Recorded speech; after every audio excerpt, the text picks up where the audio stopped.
সারা দেশে চলছে যৌথ বাহিনীর অপারেশন ডেভিল হান্ট। রাস্তায় রাস্তায় সেনা টহল, ব্যারিকেড দিয়ে চলছে তল্লাশি।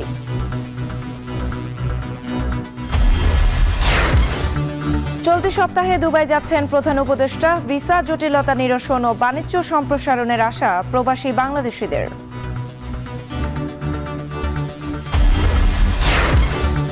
শীত এলেই বাড়ে দগ্ধ রোগীর সংখ্যা। যথাযথ চিকিৎসার অভাব ও দেরিতে হাসপাতালে আসায় বাড়ে মৃত্যু ঝুঁকি।